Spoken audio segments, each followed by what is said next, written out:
Each time I stand with the word of God, it brings in a lot of fear within me.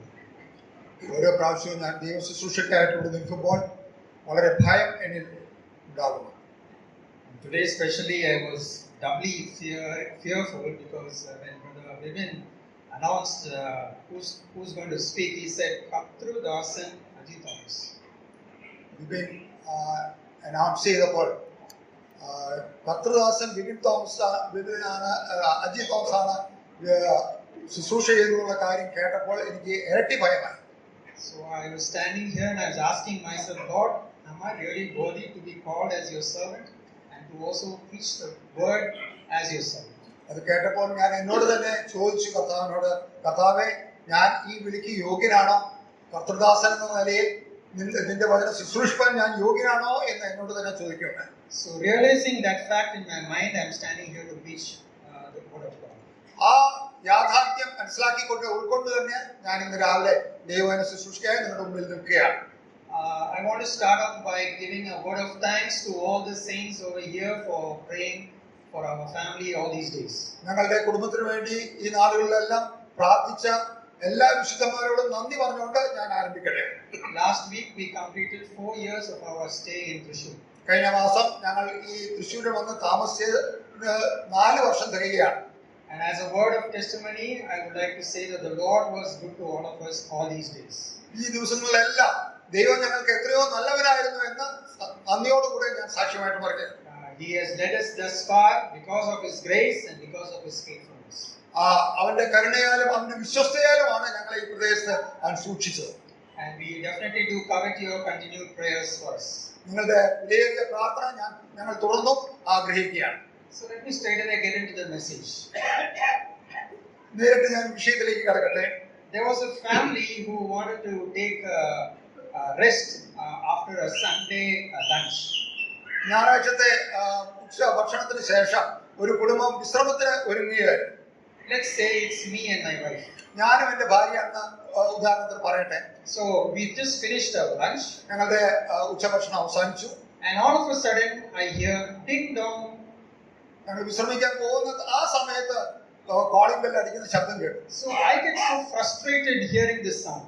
ആ ശബ്ദം കേട്ടപ്പോൾ എനിക്ക് വളരെയധികം പ്രയാസം തോന്നി. And I go and open the door to find out who's standing outside. ആരാണ് പുറത്തു നിൽക്കുന്നതെന്ന് അറിയാൻ വേണ്ടി ഞാൻ പോയി വാതിൽ തുറന്നു. So I see somebody who's very familiar. എനിക്ക് വളരെ പരിചയമുള്ള ഒരു വ്യക്തിയാണ് അവിടെ നിൽക്കുന്നതെന്ന് കാണുവാൻ ഇടയായി. And I talk to him in a very rude manner. What brings you at this time of day? ഈ സമയത്ത് കടന്നു വരാൻ കാരണം എന്താ എന്ന് വളരെ ദേഷ്യത്തോടെ അല്പം പ്രയാസത്തോടെ ഞാൻ എന്നോട് ചോദിച്ചു. And say my wife who was there in the kitchen, she also realized there's somebody there at the door and she comes behind. എന്റെ ഭാര്യ അടുക്കളയിലായിരുന്നു. എന്റെ ഭാര്യയും അത് കേട്ട് പെട്ടെന്ന് മുമ്പോട്ട് കടന്നു വരാനിടയായി. And she sees the visitor and says, "Aha, ആരാണ് ഇവിടെ?" വളരെ പരിചയത്തോടെ ഭാര്യ പറയുന്നത്, ആരാണ് ഇവിടെ വന്നിരിക്കുന്നത്? Come inside. വേഗം വേഗം വാ, അകത്ത് വാ, കടന്നിരിക്കുക എന്ന് പറഞ്ഞു. Did you have lunch? നിങ്ങൾ ഉച്ചഭക്ഷണം കഴിച്ചോ? Shall I take some cold drink or do you prefer a hot drink? തണുത്ത വെള്ളം ഞാൻ എടുക്കട്ടെ അതോ ചൂടുവെള്ളം വേണോ? And then they engage in a conversation for a long time. വളരെ ദീർഘ സംഭാഷണത്തിൽ അവർ ഏർപ്പെടാൻ തുടങ്ങി.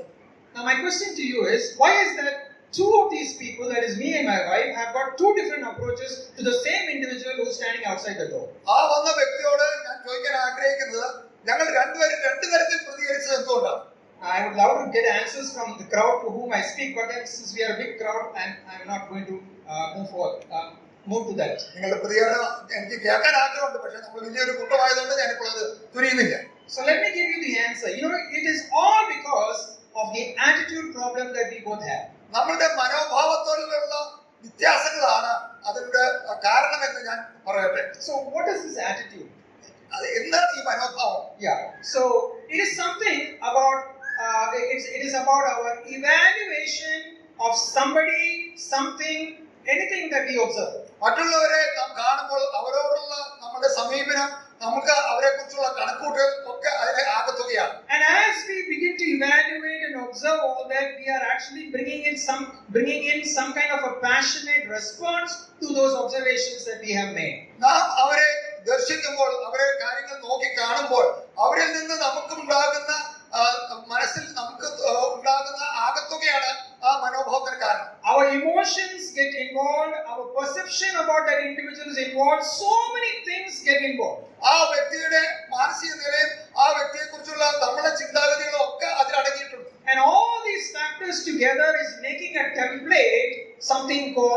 a template of attitude which is going to affect our behavior. ആ വ്യക്തിയെ കുറിച്ച് നമ്മുടെ മനസ്സിലുണ്ടായി വന്ന ആ മനോഭാവത്തെ അടിസ്ഥാനമാക്കിയാണ് നമ്മുടെ സ്വഭാവം തന്നെ ഉണ്ടാവുന്നത്.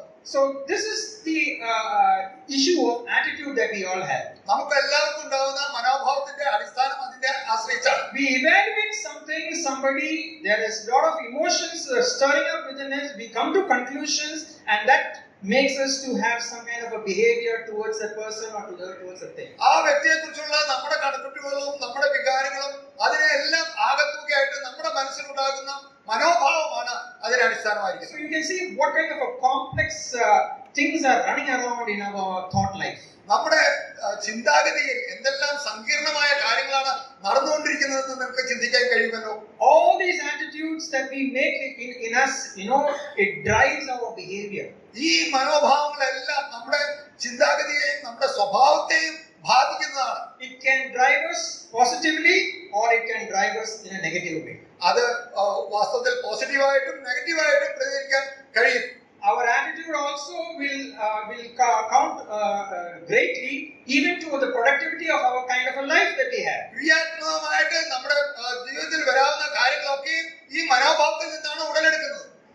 Our attitudes also affect the way that we see things and the way we believe certain things. നാം ചില കാര്യങ്ങൾ വിശ്വസിക്കുന്നതും ചില കാര്യങ്ങൾ കാണുന്നതും ഈ മനോഭാവത്തിന്റെ അടിസ്ഥാനത്തിൽ കൂടിയാണ്. We also overcome obstacles based on our attitudes. നമ്മുടെ ജീവിതത്തിൽ പല പ്രശ്നങ്ങളിൽ നാം അതിജീവിക്കുന്നതും ഈ മനോഭാവത്തിന്റെ അടിസ്ഥാനത്തിലാണ്. So attitudes have a great effect in our physical well-being, in our spiritual well-being, and in our emotional well-being. നമ്മുടെ ശാരീരികവും മാനസികവും ആത്മീയവുമായ എല്ലാ അവസ്ഥകളിലും ഈ മനോഭാവം വലിയൊരു പങ്ക് വഹിക്കുന്നുണ്ട്. It also affects our social life too. നമ്മുടെ സാമൂഹിക ജീവിതത്തിലും ഇത് വളരെ പങ്ക് വഹിക്കുന്നുണ്ട്. And as believers, sometimes it so happens that our negative attitude might leak out some way or the other to others.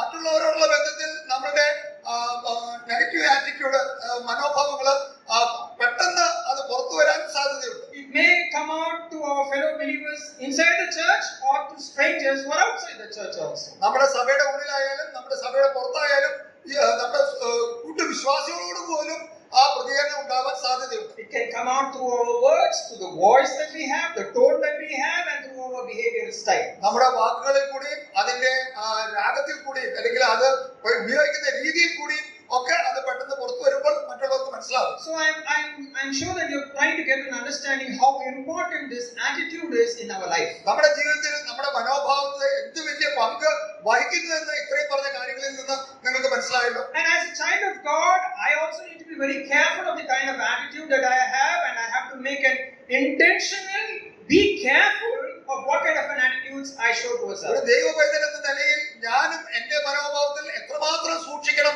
അതനുസരിച്ചേ ആയിരിക്കണം ഞാൻ മറ്റുള്ളവരോട് പ്രതികരിക്കുന്നതും സംസാരിക്കേണ്ടതും. As a child of God, I need to ensure that I only project attitudes that are pleasing to God.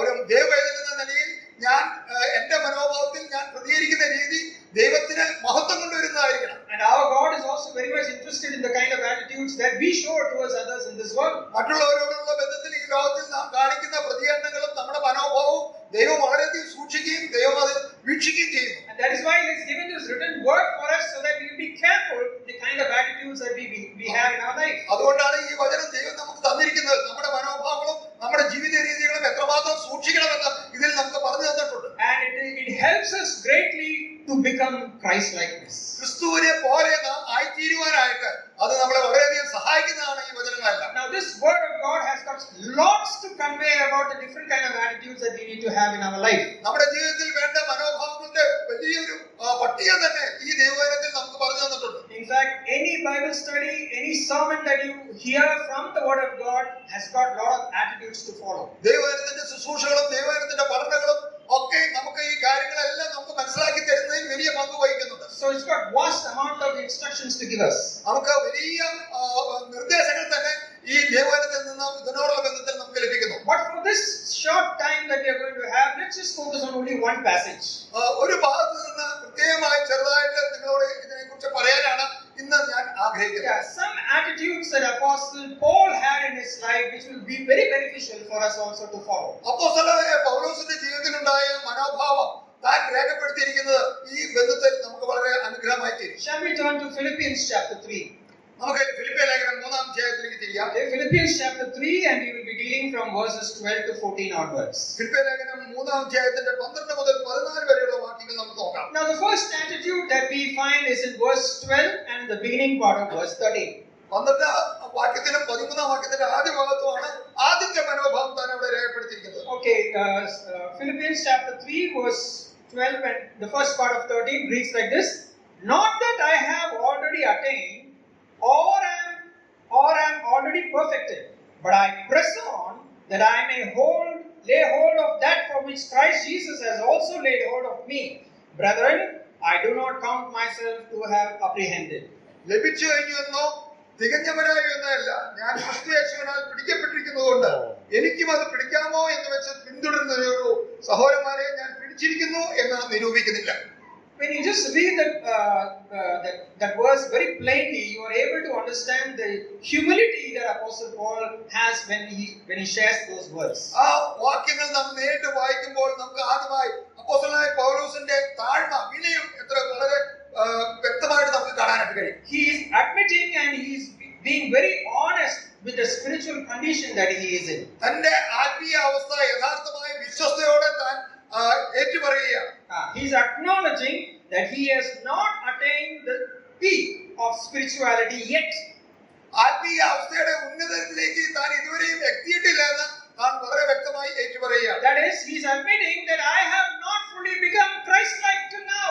ഞാൻ ക്രിസ്തുവിനെ പോലെ ഇതുവരെയും ആയിട്ടില്ല എന്ന് വളരെ വ്യക്തമായി താൻ സമ്മതിക്കുകയാണ്. And that testimony that we just read gives us an indication that he is still not satisfied with his spiritual growth. തന്റെ ആത്മീയ വളർച്ചയിൽ താൻ ഇപ്പോഴും തൃപ്തനല്ല എന്നുള്ള കാര്യമാണ് അതിൽ കൂടെ താൻ വെളിപ്പെടുത്തുന്നത്. And he has this great need that yes, I need to further progress in my spiritual walk with God. എന്റെ ആത്മീയ നടപ്പിൽ കർത്താവുമായിട്ടുള്ള ചേർന്ന നടപ്പിൽ ഇനിയും ഞാൻ വളരേണ്ടിയിരിക്കുന്നുള്ള കാര്യം താൻ വെളിവാക്കുകയാണ്. A great apostle like Apostle Paul had no problem to admit his weakness or his reality of his spiritual life. അപ്പോസ്തലനായ പൗലോസിനെ പോലെയുള്ള ഈ വലിയ അപ്പോസ്തലന് തന്റെ ബലഹീനതകൾ തുറന്നു പറയാൻ, തുറന്നു സമ്മതിക്കാൻ ഒരു മടിയും ഉണ്ടായിരുന്നില്ല. Yeah, therefore we find he saying, not that I have already attained.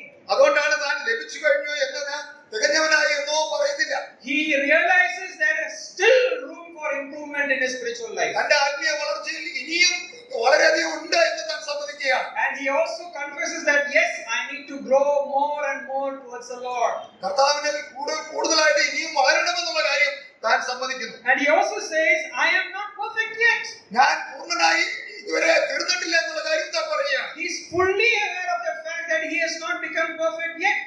താൻ ഇതുവരെ പരിപൂർണനായിട്ടില്ലെന്നുള്ള സത്യം താൻ വീണ്ടും സമ്മതിക്കുകയും ചെയ്യുകയാണ്. And it is that fact which is actually motivating him, saying that no, I want to spiritually progress. ആ യാഥാർത്ഥ്യമാണ് തന്നെ വീണ്ടും കർത്താവിൽ വളരണമെന്നുള്ള കാര്യത്തിൽ തന്നെ പ്രേരിപ്പിക്കുന്നത്. So the first attitude that we find in Apostle Paul is that he was humble enough to acknowledge and to admit by honestly saying, yes, I have still not grown. വിശ്വസ്തയോടെ താൻ ഏറ്റുപറയുകയാണ്, ഞാൻ ഇതുവരെ വളർന്നിട്ടില്ല എന്നുള്ള തന്റെ ആ വിനയത്തിന്റെ മനോഭാവമാണ് നമുക്ക് ഒന്നാമതായി ഇവിടെ കാണാൻ കഴിയുന്നത്. He was very honest about his spiritual status. തന്റെ ആത്മീയ അവസ്ഥയെക്കുറിച്ച് താൻ വളരെ വിശ്വസ്തയോടെ ഏറ്റുപറയുകയും സമ്മതിക്കുകയും ചെയ്തു. And it is this kind of an attitude that which makes him to get the feeling, oh, I have not been fully yet reached the goal and I still need to pursue holiness.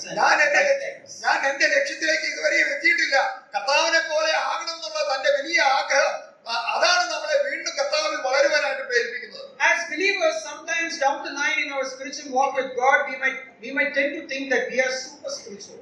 നമ്മുടെ കർത്താവിന്റെ മക്കൾ എന്ന നിലയിൽ പലപ്പോഴും നമ്മുടെ മനസ്സിൽ കടന്നു വരുന്നത് നമ്മൾ വളരെ ആത്മീയത്തിൽ വളരെ ഉയർന്നു നിൽക്കുന്നവരാണ്. We might look at others as, oh, I am holier than you. മറ്റുള്ളവരെ നോക്കിക്കൊണ്ട് നാം ചിന്തിക്കുന്നത് അവരെക്കാളൊക്കെ വളരെ ശ്രേഷ്ഠരാണ് നാം. And they tend to feel within themselves, I am holier than all those people around me. എന്റെ ചുറ്റുമുള്ളവരെക്കാൾ വിശുദ്ധനായിട്ടാണ് ഞാൻ ജീവിക്കുന്നതെന്നാണ് അവന്റെ ചിന്താഗതി. Probably they'll be thinking, I am a believer for 20-30 years. What kind of a spiritual growth I have than you? കഴിഞ്ഞ 20 വർഷമായി 30 വർഷമായി ഞാൻ രക്ഷിക്കപ്പെട്ടിട്ട് അപ്പോൾ നിന്നെക്കാളും എത്ര അധികമായി ഞാൻ ആത്മീയമായി വളർന്നിരിക്കുന്നു എന്നാണ് ചിലർ ചിന്തിക്കുന്നത്. Don't try to advise me. എന്നെ ഉപദേശിക്കാൻ നീ വരണ്ട. Don't try to teach me God's word. ദൈവത്തിന്റെ വചനം എന്നെ നീ പഠിപ്പിക്കണ്ട. This kind of an attitude problem happens. ഇങ്ങനെയുള്ള ചിന്താഗതി പലരിലും ഉണ്ടാവാം. So there is no humility found in this kind of an attitude. ഈ മനോഭാവത്തിൽ ഒരു വിനയം നമുക്ക് കാണാൻ കഴിയുന്നില്ല. There is no attitude of the heart to admit this, I am still weak, I have still not grown like Christ. ഞാൻ ക്രിസ്തുവിനെ പോലെ ഇതുവരെയും ആയിട്ടില്ല, ഇനിയും വളരേണ്ടിയിരിക്കുന്നു എന്നുള്ള ആ മനോഭാവം, ആ വിനയം, അത് സമ്മതിച്ചു കൊടുക്കാനുള്ള താഴ്മ പലപ്പോഴും നമുക്കില്ല. There is no honesty whatsoever. ആ കാര്യത്തിൽ വിശ്വസ്തരല്ല നാം. Now such kind of an arrogant attitude might really make you feel good within your flesh. ആ ക്രോധത്തോടെ അല്ലെങ്കിൽ ആ മനോഭാവം നമ്മളിൽ തന്നെ വളരെ വിരക്തി ഉണ്ടാക്കാനായിട്ട് സാധിക്കുന്നുണ്ട്. But it is that kind of a feeling is very deadly to spiritual growth. നമ്മുടെ ആത്മീയ വളർച്ചയ്ക്ക് അത് വലിയൊരു തടസ്സവുമാണത്. So we need to be reminded of the fact that ever since we got saved, there is a steady progress that we need to make in our Christian life. നാം രക്ഷിക്കപ്പെട്ട ദിവസം മുതൽ ഒരു നിലനിൽക്കുന്ന ഒരു സ്ഥിരമായ വളർച്ചയുടെ ആവശ്യമുണ്ടെന്നുള്ള കാര്യം നാം മനസ്സിലാക്കേണ്ടതാണ്. We have to be progressively sanctified in the Lord. പുരോഗമനപരമായി നാം കർത്താവിൽ വിശുദ്ധീകരിക്കപ്പെട്ടുകൊണ്ടേയിരിക്കണം. We ought to come to the completion on the final day when we are fully conformed to the image of Christ. കർത്താവായ യേശുക്രിസ്തുവിന്റെ രൂപത്തോട് നാം പൂർണ്ണമായി അനുരൂപനാകുന്നതുവരെയുള്ള വളർച്ച ഈ ലോകത്തിൽ നാം ആയിരിക്കുന്നിടത്തോളം കാലം തുടർന്നുകൊണ്ടിരിക്കും. None of us can claim today that I have reached the peak of spirituality yet. ആത്മീയയുടെ ഉന്നതിയിൽ ഞാൻ എത്തിയെന്ന് ആർക്കും പറയാനായിട്ട് കഴിയില്ല. Let us search our own hearts and humble ourselves and say, yes Lord, I have not spiritually grown yet. നമ്മുടെ ഹൃദയങ്ങളെ നമുക്ക് തന്നെ ശോധന ചെയ്തുകൊണ്ട് കർത്താവേ ഞാൻ ഇതുവരെയും ആകേണ്ടതുപോലെ ആയിട്ടില്ലല്ലോ എന്നുള്ള കാര്യം നമുക്ക് വിനയത്തോടെ സമ്മതിക്കാം. If you look into those verses, Paul then goes on to say in that verse, I press on that I may lay hold of that for which Christ Jesus has also laid hold of me. ക്രിസ്തുയേശുവിനാൽ പിടിക്കപ്പെടാനായിട്ട് ഞാൻ വീണ്ടും തുടർന്നേ ഉള്ളൂ എന്ന് താൻ എടുത്തു പറയുകയാണ് അടുത്ത്. Now here we find he is actually picturizing himself as a runner. താൻ ഒരു ഓട്ടക്കാരനെ പോലെ ചിത്രീകരിക്കുകയാണ് താൻ ഇവിടെ. Who is running with all diligence towards the goal. സകല ഉത്സാഹത്തോടുകൂടി ആ ലക്ഷ്യത്തിലേക്ക് എത്തുവാൻ താൻ ഓടുകയാണ്. That word press on, it gives an understanding about the kind of an aggressive kind of a style of running he has. ആ പിടിക്കുക, പിന്തുടരുക എന്ന് പറയുന്നത് വളരെ കഠിനമായി താൻ ഓടുവാൻ ഉത്സാഹത്തോടെ ഓടുന്നത് കാണിക്കുകയാണ്. He is pressing on to pursue sanctification in his life. തന്റെ ജീവിതത്തിൽ ആ വിശുദ്ധീകരണത്തിന് വേണ്ടി താൻ പിന്തുടരുകയാണ് വളരെ ഉത്സാഹത്തോടെ. And as he is doing that, he recalls his past. ആ സമയത്ത് തന്റെ പഴയ അവസ്ഥയെക്കുറിച്ച് താൻ നോക്കുകയാണ്. He recalls how God had took hold of him on the road to Damascus. ദമസ്കസിന്റെ മാർഗ്ഗമധ്യേ കർത്താവ് തന്നെ എങ്ങനെയാണ് പിടിച്ചതെന്നുള്ള കാര്യം താൻ ഓർക്കുകയാണ്. He realizes that God wants him to be also like his master. തന്റെ യജമാനെ പോലെ തന്നെ ഞാൻ ആയി തീരണമെന്ന് ദൈവം തന്നെ കുറിച്ച് ആഗ്രഹിക്കുന്നു എന്നുള്ള കാര്യം താൻ സമ്മതിക്കുകയാണ്. He also realizes the kind of a call and the commission that the Lord God had given him the day he got saved. താൻ രക്ഷിക്കപ്പെട്ട ദിവസം തനിക്കുള്ള നിയോഗം എന്താണെന്ന് താൻ ഓർക്കുകയാണ്. And therefore he is in pursuit of those things to be Christ-like and to be his minister. ആ ഉത്സാഹത്തിലാണ് താൻ ആ വിളിയോടുള്ള ബന്ധത്തിൽ കർത്താവിന്റെ ശുശ്രൂഷകനായി തീരണമെന്നുള്ള തന്റെ ലക്ഷ്യം താൻ സാധിക്കുന്നത്. He realizes that God took hold of him and now he wants to take hold of the commission and the ministry and the pursuit that he has to do. കർത്താവ് തന്നെ പിടിച്ചിരിക്കുന്നുള്ള ആ വലിയ ബോധ്യം തനിക്കുള്ളതുകൊണ്ട് ആ കർത്താവിനെ പിടിക്കുവാൻ പൂർണ്ണ ഹൃദയത്തോടെ താനും ഉത്സാഹിക്കുകയാണ്. Sadly, we all take our salvation for granted. പലപ്പോഴും നാം രക്ഷ വളരെ എന്താ പറയാ നമുക്ക് ലഭിച്ചു എന്നുള്ള ബോധ്യത്തോടുകൂടിയാണ് ഇരിക്കുന്നത്. Sometimes we forget the fact that God took hold of us on the day of our salvation. നമ്മളെ രക്ഷയുടെ ദിവസത്തിൽ കർത്താവാണ് നമ്മളെ പിടിച്ചതെന്നുള്ള ബോധ്യം നമുക്ക് പലപ്പോഴും ഇല്ല. We forget the fact that he took hold of us so that we will also become like the Lord Jesus Christ. കർത്താവായ യേശുക്രിസ്തുവിനെ പോലെ നാം ആയി തീരുവാൻ വേണ്ടിയാണ് അവൻ നമ്മെ പിടിച്ചതെന്നുള്ള ബോധ്യം നമുക്ക് പലപ്പോഴും ഇല്ല. Dear brothers and sisters, it is good that we ask ourselves whether we are really in pursuit of sanctification or Christ-likeness even today. പ്രിയ സഹോദരി സഹോദരന്മാരെ, നാം വിശുദ്ധീകരണത്തിനുള്ള നമ്മുടെ ഉത്സാഹത്തിൽ നാം എത്രമാത്രം പുരോഗമിക്കുന്നു ഉള്ള ബോധ്യം നമുക്ക് പലപ്പോഴും ഇല്ല. Now in verse 13 we find, in the middle part of verse 13 he says, but one thing I do, forgetting those things which are behind. ഒരു കാര്യം ഞാൻ ചെയ്യുന്നു, പിൻപിലുള്ള കാര്യം ഞാൻ മറക്കുന്നു. Okay, so here we find the second attitude that Paul is exhibiting in his life. ഇവിടെ പൗലോസ് തന്റെ ജീവിതത്തിലെ തന്റെ രണ്ടാമത്തെ മനോഭാവം വെളിവാക്കുകയാണ്. When he says one thing I do, it reveals the kind of a focus and the concentration he has in his life. ഒന്ന് ഞാൻ ചെയ്യുന്നു എന്ന് പറയുമ്പോൾ തന്റെ ജീവിതത്തിലുള്ള ആ ലക്ഷ്യബോധം കേന്ദ്രീകരിച്ചിരിക്കുന്നത് എന്തിനാണെന്ന് നമുക്ക് കാണാനായിട്ട് കഴിയും. Paul's conduct and his purpose in his Christian life is very much revealed from that statement. ആ പ്രസ്താവനയിൽ പൗലോസിന്റെ സ്വഭാവവും തന്റെ ലക്ഷ്യബോധവും എന്താണെന്ന് നമുക്ക് മനസ്സിലാക്കാനായിട്ട് കഴിയും. Paul was a man of a single purpose. ഒറ്റ ഏക ഉദ്ദേശത്തിൽ കൂടെ ജീവിക്കുന്ന ഒരു വ്യക്തിയായിരുന്നു പൗലോസ്. He had one aim, one ambition in life. തന്റെ ജീവിതത്തിൽ ഒരു ലക്ഷ്യമേ ഉള്ളൂ, ഒരു ഉദ്ദേശമേ ഉള്ളൂ. That is to press on to the prize. ആ ലക്ഷ്യത്തിലേക്ക് Verse 14.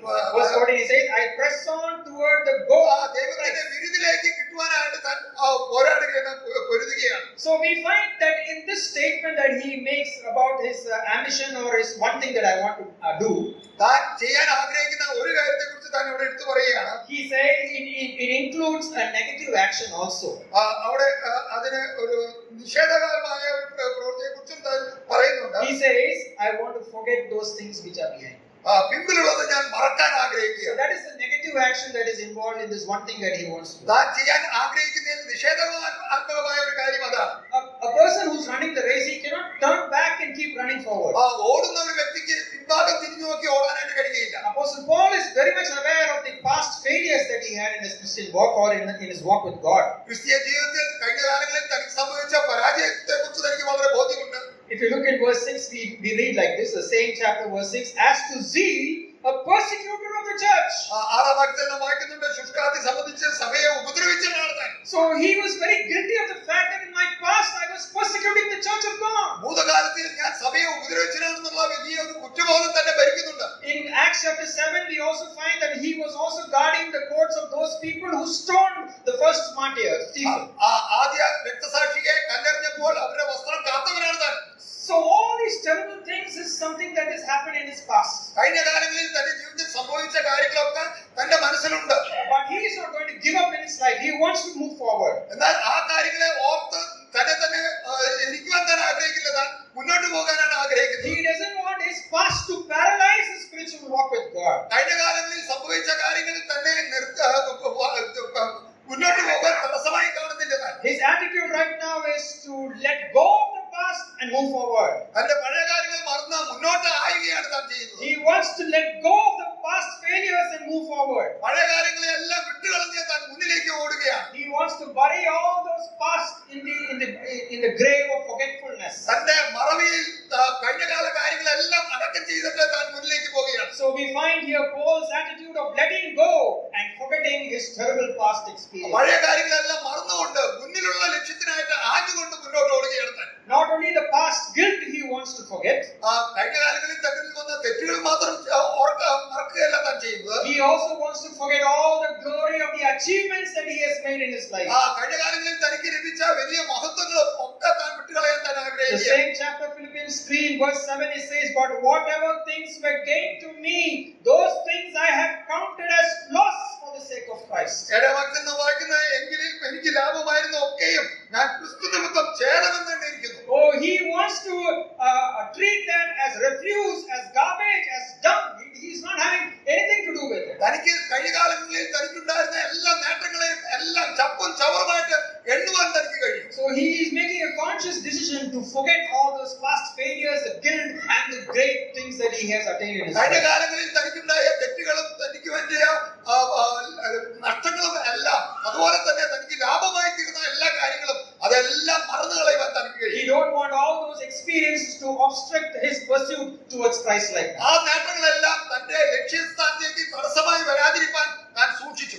Even in our life, there are chances that we too might be too much involved with our past experience. പലപ്പോഴും നമ്മുടെ ജീവിതത്തിലും പഴയ കാര്യങ്ങളിൽ അല്ലെങ്കിൽ പണ്ട് കാലത്തിൽ സംഭവിച്ച കാര്യങ്ങളിൽ നാം കൂടുതൽ ശ്രദ്ധ ചെലുത്തുന്നവരായി തീരും. We get so much distracted with it. We get burdened and weighing so much with those past experiences that we stand still and paralyzed. പലപ്പോഴും നമ്മുടെ കഴിഞ്ഞകാല ജീവിതത്തിൽ നമുക്ക് ലഭിച്ച പരാജയങ്ങൾ, നമ്മുടെ തെറ്റുകളൊക്കെയും നമ്മളെ കാണിച്ച് നമ്മുടെ തുറന്നുമായ മുന്നേറ്റത്തെ തടസ്സപ്പെടുത്തുന്ന കാര്യങ്ങളായി നിൽക്കാൻ സാധ്യതയുണ്ട്. And Satan is always there to make us make sure that we get stuck in that past guilt that we have. കഴിഞ്ഞ കാലത്തെ നമ്മുടെ തെറ്റുകളെ ഓർപ്പിച്ചുകൊണ്ട് നമ്മുടെ മുന്നേറ്റത്തെ തടസ്സപ്പെടുത്താൻ സാത്താൻ എപ്പോഴും നമ്മളെ ശ്രമിക്കും. He is hoping that you will remain as a paralyzed Christian. പെട്ടെന്ന് നിർജീവാവസ്ഥയിൽ തടസ്സമായി നിൽക്കുന്ന അവസ്ഥയിൽ തന്നെ നിൽക്കണമെന്നാണ് സാത്താൻ നമ്മളെ കുറിച്ച് ആഗ്രഹിക്കുന്നത്. Maybe there are people who are still living in the same paralyzed condition right now. അതേ അവസ്ഥയിൽ തന്നെ ഇപ്പോഴും നിൽക്കുന്ന അനേക വിശ്വാസികളെയും കണ്ടേക്കാം. Paul says, let go of the past and keep moving forward. പൗലോസ് പറയുകയാണ് കഴിഞ്ഞ കാലങ്ങളെല്ലാം പൂർണ്ണമായി മറക്കുക, മുന്നിലുള്ള ലക്ഷ്യത്തിനായിട്ട് മുന്നോട്ട് ആഞ്ഞു പോകുക.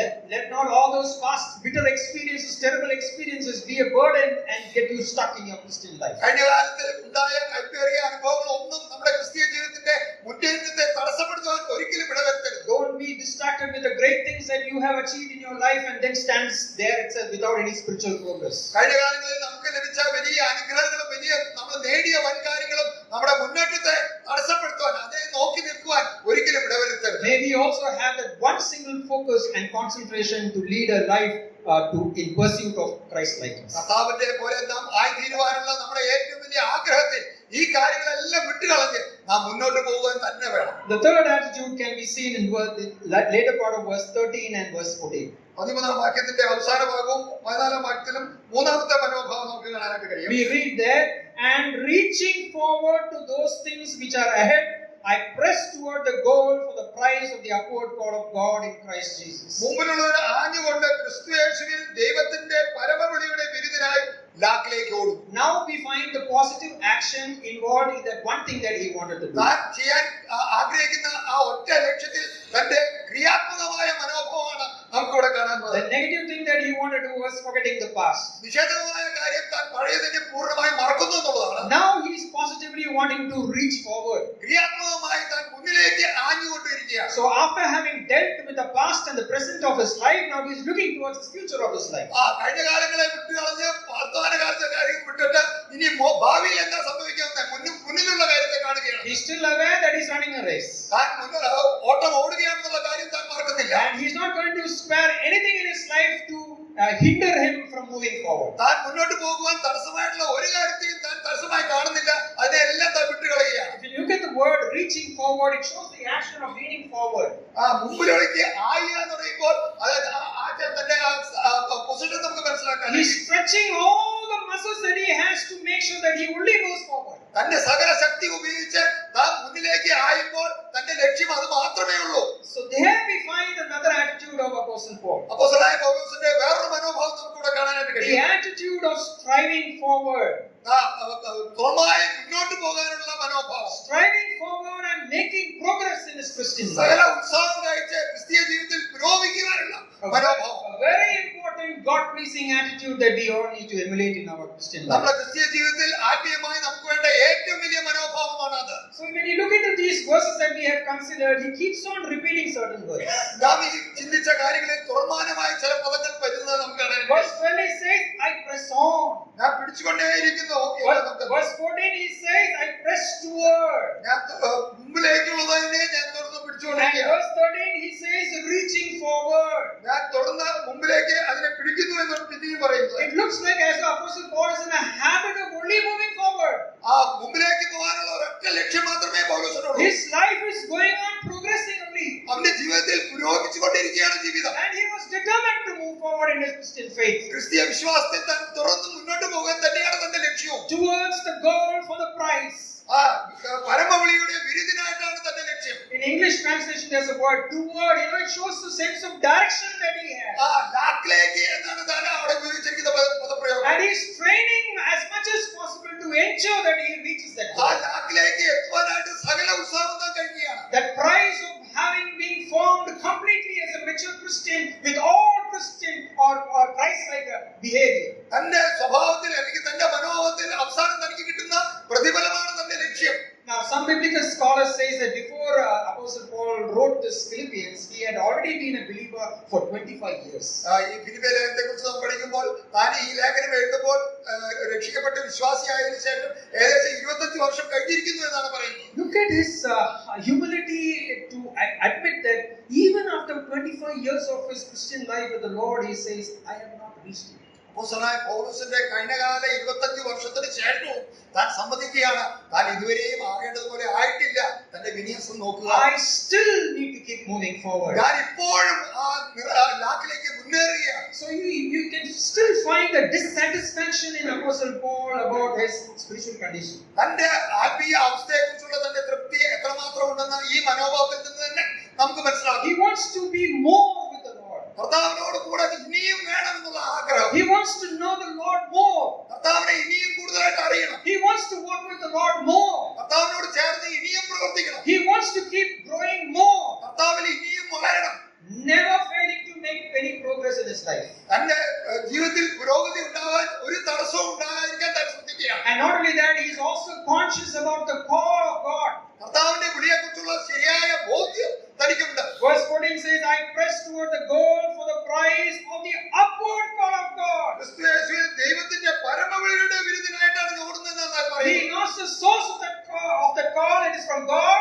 ആ വിളിയുടെ ഉറവിടം ദൈവമാണെന്ന് തനിക്കറിയാം. And he knows where it is also going to end because this call is upward. അത് ക്രിസ്തുയേശുവിൽ ചെന്നാണ് അവസാനിക്കുന്നത് എന്നുള്ള ലക്ഷ്യബോധം തനിക്കുണ്ട്. He picturizes the fact of the Olympic Games when the president of the game would call the winner to come up on a stage and receive the prize. ആ Olympic മത്സരങ്ങളിൽ അതിന്റെ president ആ സമ്മാനം ലഭിച്ചവനെ സ്റ്റാൻഡിലേക്ക് വിളിക്കുന്ന അതേ മനോഭാവമാണ് നാം കൊടുക്കാൻ കഴിയുന്നത്. So altogether, this imagery of a runner is giving an understanding about progress. ആ ഓട്ടക്കാരന്റെ ചിത്രം നമ്മുടെ ജീവിതത്തിൽ വരുന്ന വളർച്ചയുടെ പുരോഗതിയുടെ കാര്യം നമ്മളെ മനസ്സിലാക്കി തരും. We should not be content to stop where we really are right now. നാം ഇപ്പോൾ ആയിരിക്കുന്ന അവസ്ഥയിൽ ഒരിക്കലും നിർത്തരുത്, അതിൽ തൃപ്തരാകരുത്. We should be keep pressing on. നാം എപ്പോഴും മുന്നോട്ട് ആഞ്ഞുകൊണ്ടേ വളർന്നുകൊണ്ടേ ഇരിക്കണം. I am afraid that most of us are people who somehow or the other or somewhere down the line we stop in our spiritual progress. നമ്മളിൽ പലരും ക്രിസ്തീയ ജീവിതത്തിന്റെ വളർച്ചയിൽ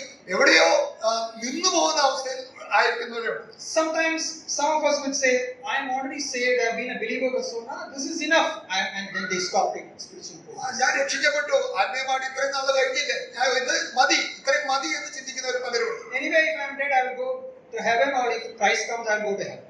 ഞാൻ മരിച്ചു കഴിഞ്ഞാൽ ഞാൻ കർത്താവിനോട് കൂടിയായിരിക്കും, ഞാൻ സ്വർഗ്ഗത്തിൽ പോകും എന്നുള്ള കാര്യത്തിൽ എനിക്ക് ഉറപ്പുണ്ട്. Some of them who are involved in Lord's ministry, they say, I have done pretty good, much work as ministry, now I will settle down. കർത്താവിന്റെ ശുശ്രൂഷയിലായിരിക്കുന്ന പലരും കഴിഞ്ഞ കാലങ്ങളിലൊക്കെ ഞാൻ വളരെയധികം അധ്വാനിച്ചു, ഇപ്പോഴും ഞാൻ ചെയ്തു, ഇതൊക്കെ മതി, ഇതൊക്കെ ഞാൻ തൃപ്തരാണ്. So some kind of a relaxation spirit comes into them. ആ നിലയിൽ ഒരു വിശ്രമം നയിക്കാനുള്ള മനോഭാവം പലരുടെ മനസ്സിലുണ്ട്. Some of us, on a personal basis, we say, oh, I am daily reading the Bible and spending some time, I am giving enough of time for God. വ്യക്തിപരമായിട്ട് പറയുകയാണെങ്കിൽ ഞാൻ ദിവസം ദൈവവചനം വായിച്ച് ധ്യാനിക്കുന്നുണ്ട്, ദൈവത്തിനുള്ള സമയം ഞാൻ കൊടുക്കുന്നുണ്ട് എന്നുള്ള തൃപ്തി അറിയുന്നവര് പലരുണ്ടാവും. That time is more than enough. ആ സമയം ധാരാളം മതി കർത്താവിനുള്ളത്. Even with regard to churches also, they might have the same kind of a mindset. സഭയോടുള്ള ബന്ധത്തിലും നമുക്ക് പലപ്പോഴും അങ്ങനെയാണ് മനോഭാവം. As a church, we are doing really good. സഭയോടുള്ള ബന്ധത്തിൽ നാം വളരെ നന്നായിട്ട് We പോകുന്നു. have got good number of assembly believers. നമുക്ക് നല്ലൊരു അംഗസംഖ്യയുണ്ട്. We have got wonderful fellowship. നല്ലൊരു കൂട്ടായ്മ നമുക്കുണ്ട്. We have wonderful building and money and everything. നല്ലൊരു ബിൽഡിംഗ് നമുക്കുണ്ട്, കെട്ടിടമുണ്ട്, സമ്പത്തുണ്ട്. We have great attendance also. നമുക്ക് നല്ലൊരു ആൾക്കാർ വരുന്നുണ്ട്. And thus we can also stand there itself, stop in our spiritual growth. നമ്മുടെ ആത്മീയ വളർച്ചയിൽ സഭയോടുള്ള ബന്ധത്തിലും ആ നിലയിൽ ആയി പോകാനുള്ള സാധ്യതയുണ്ട്. So there are many chances that we will take things for granted in our spiritual life. പല കാര്യങ്ങളിൽ നമുക്ക് ലഭിച്ച അവസ്ഥയെ ഓർത്ത് നമ്മൾ പലപ്പോഴും ആ നിലയിലാണ് ചിന്തിക്കുന്നത്. We need to remember this fact that we are not significantly progressed in our Christian walk. നമ്മുടെ ക്രിസ്ത്യൻ ജീവിതത്തിൽ നാം വളരേണ്ടതുപോലെ വളർന്നിട്ടില്ല എന്നുള്ള സത്യം നാം പലപ്പോഴും മനസ്സിലാക്കണം. There is no forceful push from within to progress forward. നമ്മുടെ ക്രിസ്ത്യൻ ജീവിതത്തിൽ മുന്നോട്ട് പോകാനുള്ള ആ വലിയ ആവശ്യബോധം നമ്മുടെ ഉള്ളിൽ നിന്ന് തന്നെ വന്നിട്ടില്ല. There is no striving, the attitude of striving forward and making any progress in our Christian life. ആ ലാക്കിലേക്ക് മുന്നോട്ട് ആയുവാനുള്ള മനോഭാവം ഇപ്പോഴും നമ്മുടെ മനസ്സിൽ ഉടലെടുക്കുന്നില്ല. So dear brothers and sisters, it's time that we test what kind of an attitude that we have in our life. പ്രിയ സഹോദരി സഹോദരന്മാരെ, നമ്മുടെ ക്രിസ്തീയ ജീവിതത്തിൽ നമ്മുടെ മനോഭാവം ഏത് വിധത്തിലാണെന്ന് നമ്മെ തന്നെ ഒന്ന് ചോദ്യം ചെയ്യാം. Because these attitudes has a great impact on the kind of behavior that we make. ഈ മനോഭാവങ്ങൾ നമ്മുടെ സ്വഭാവത്തിൽ തന്നെ വളരെ വ്യത്യാസങ്ങൾ ഉണ്ടാക്കുന്നതാണെന്നുള്ള കാര്യം നാം മറക്കരുത്. And it all starts with the kind of an opinions and evaluations that we have in our thinking process. നമ്മുടെ ചിന്താഗതിയിലുള്ള മനോഭാവങ്ങളും അതാണ് ഈ രീതിയിലുള്ള സ്വഭാവ രൂപീകരണത്തിൽ പങ്കുവഹിക്കുന്നുള്ള കാര്യം നാം മറക്കരുത്. God is also interested in the kind of an attitude that we have. നമ്മുടെ മനോഭാവത്തിൽ ദൈവത്തിനും വലിയ കാര്യമായി ചിന്തിക്കുന്നുണ്ട്. He is interested that we correct our lives. നമ്മുടെ ജീവിതങ്ങളെ ക്രമീകരിക്കുന്നുണ്ടോ, നമ്മുടെ തെറ്റുകളെ തിരുത്തുന്നുണ്ടോ എന്ന് ദൈവവും നോക്കിക്കൊണ്ടിരിക്കുകയാണ്. So from Apostle Paul's life, let us ask these questions to test what kind of an attitude we have. അപ്പോസ്തലനായ പൗലോസിന്റെ മനോഭാവത്തിൽ നിന്ന് നാം ഇപ്പോൾ ചിന്തിച്ചു നിന്നാൽ ഏത് വിധത്തിലുള്ള മനോഭാവങ്ങളാണ് എന്റെ ജീവിതത്തിലുള്ളതെന്ന് നമുക്ക് നോക്കാം. Do I have an attitude of humbly admitting and being honest about my spiritual growth? എന്റെ ആത്മീയ അവസ്ഥയെക്കുറിച്ച് ശരിയായ വിധത്തിൽ വിശ്വസ്തയോടുകൂടെ വിനയത്തോടുകൂടെ സമ്മതിക്കാനുള്ള മനസ്സ് എനിക്കുണ്ടോ? Or am I having a attitude of haughtiness, spiritual haughtiness? Oh, I am already grown. ഞാൻ വളരെ വളർന്നിട്ടുണ്ട് എന്നുള്ള ഉയർന്ന മനോഭാവമാണോ നമുക്കുള്ളത്? Or do I have an attitude of letting go and forgetting the past failures and all the things that I have attained in my life? കഴിഞ്ഞ കാലഘട്ടത്തിൽ നാം നേടിയതും നമുക്ക് നഷ്ടപ്പെട്ടതുമായ നമ്മുടെ തെറ്റുകളും അതുപോലെ തന്നെ നമ്മുടെ ലാഭമായി കരുതിയ കാര്യങ്ങളൊക്കെ നമുക്ക് മറക്കാൻ കഴിയുന്നുണ്ടോ? Or am I having an attitude of being sorrowful, burdened about it, and staying paralyzed in sin? അതോ ആ കാര്യങ്ങളെ ഓർത്തുകൊണ്ട് ഞാൻ ഇപ്പോഴും ചിന്തിച്ചുകൊണ്ട് എന്റെ ക്രിസ്ത്യൻ ജീവിതത്തിന്റെ വളർച്ചയ്ക്ക് തടസ്സമായി നിൽക്കുകയാണോ അത്? Or am I having an attitude of striving forward and making progress in my Christian walk? നമ്മുടെ ക്രിസ്ത്യൻ ജീവിതത്തിൽ വളർച്ചയുടെ മനോഭാവം മുന്നോട്ട് ആഞ്ഞുകൊണ്ട് അതിനെ പിന്തുടരാനുള്ള മനസ്സ് നമുക്കുണ്ടോ? Or am I satisfied with a settled Christian life? അതോ ഞാൻ ഇപ്പോഴും തൃപ്തനായി, ഞാൻ ഇപ്പോഴായിരിക്കുന്ന അവസ്ഥയിൽ തന്നെ സംതൃപ്തനായി കഴിയുകയാണോ? Finally, let's just read verse 15. അവസാനമായി നമുക്ക് 15-ാം വാക്യം നമുക്ക് We വായിക്കാം. read there, let us therefore, as many as are perfect, have this attitude. And if in anything you have a different attitude, God will reveal that also to you. നമ്മിൽ തികഞ്ഞവരൊക്കെ ഇങ്ങനെ തന്നെ ചിന്തിച്ചു കൊള്ളുക. വല്ലതിലും നിങ്ങൾ വേറെ വിധമായി ചിന്തിച്ചാൽ ദൈവം അതും നിങ്ങൾക്ക് വെളിപ്പെടുത്തി തരും. If we have a different kind of an attitude, God will definitely reveal that to you. വേറെ ചിന്താഗതിയാണ് നിങ്ങൾക്കുള്ളതെങ്കിൽ അതും ദൈവം നിങ്ങൾക്ക് വെളിപ്പെടുത്തി തരും. So maybe have a wonderful conversation with God and ask Him, Lord, what is the kind of an attitude that I have in my life? കർത്താവുമായിട്ട് വ്യക്തിപരമായി ഒന്ന് സംഭാഷിക്കുക. കർത്താവേ, എന്റെ ശരിയായ മനോഭാവം എന്താണെന്ന് എനിക്ക് വെളിപ്പെടുത്തി തരാം. I know the attitude matters to you, Lord, so please correct me where I have to go. കർത്താവേ, എന്റെ മനോഭാവം നീ വളരെ കാര്യമായിട്ട് എടുക്കുന്നതാണ്, അതുകൊണ്ട് നീ എനിക്ക് അത് വെളിപ്പെടുത്തി തരണമേ എന്ന് ദൈവത്തോട് പറയുക. I want to grow, Lord. I want to correct my life. കർത്താവേ, എനിക്ക് നിന്നിൽ വളരണം, നിന്റെ രൂപത്തോട് അനുരൂപമായി തീരണമെന്നാണ് എന്റെ ലക്ഷ്യം. I want to practice those attitudes that pleases you alone, Lord. നിന്നെ പ്രസാദിപ്പിക്കുന്ന മനോഭാവങ്ങൾ എന്നിൽ വളർത്തിക്കൊണ്ടുവരുവാൻ എന്നെ സഹായിക്കണമേ. May God help us all to be God-pleasing in our attitudes. ദൈവത്തെ പ്രസാദിപ്പിക്കുന്നവരായി നാം ഓരോരുത്തരും തീരുവാൻ ആ മനോഭാവമുള്ളവരായി ദൈവം നമ്മളെ സഹായിക്കണം. ദൈവത്തിന്റെ ആത്മാവ് നമ്മളെ അനുഗ്രഹിക്കുമാറാണ്.